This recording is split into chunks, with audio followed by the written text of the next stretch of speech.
Gentleman from Georgia is recognized for 5 minutes. Thank you, Mr. Speaker, and I thank the gentleman from Texas for yielding time that I can speak in not just support of this legislation, but in strong support of legislation by my colleague and friend from Michigan, Mr. Trott. The short time I've been in Congress, Mr. Speaker, one thing I've come to realize that there are some people in this chamber that never met a regulation that they didn't like. Regardless of how effective or ineffective or misguided that regulation is or how outdated the regulation is, they always just want to hold on to a piece of government regulation.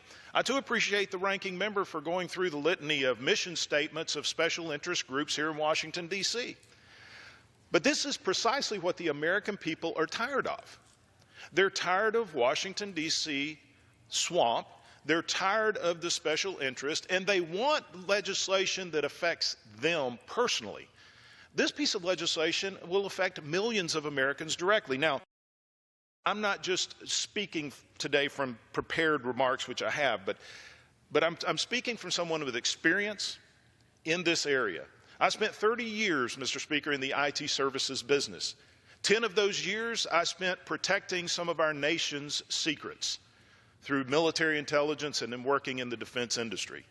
20 of those years I had my own business, and we were responsible for protecting the sensitive information of businesses and their customers. So I am well versed in the idea of protection, and as a constitutional conservative, I'm very sensitive to privacy protection. This piece of legislation is common sense legislation. It's exactly what the American people want us to pass, and I can give you some great examples of why. Because one of the aspects of security, especially data security, is being continually aware of the threat. Now, what happens, and I remember when this happened, I was still in my IT business when the original legislation was passed, and all of a sudden I'm receiving a privacy notice of what my rights are, and unlike most Americans, I sat down and actually read all of it. Now, where the confusion came in is when a year later I receive another one, and then I receive another one, and I'm literally comparing the two to see what's changed, and I find out that nothing has changed. So what was the reaction after that? Every time I get a notice in a big envelope instead of just a bank statement, I would just take it and throw it in the trash, not knowing if something has actually changed, which would be important. Now, Mr. Luetkemeyer, another colleague of mine on financial services, passed a bill 2 years ago to provide correction to that problem. All Mr. Trott's bill is doing now is expanding that to other industries. This is a consumer protection bill because now if someone in those industries there is a change, they receive a notice, they know that there's been a change. But as the chairman has pointed out time and time again, this is actually going to give more immediate access to know what the privacy policy is of financial institutions to identify if there has been any changes, because they can go online to see it. I mean, you can get that instantaneous with these devices that almost everyone carries. It's time to bring us up into the current century and the technology that we have. So I commend my colleague on actually bringing common sense legislation, the type of legislation that Americans want, that consumers want.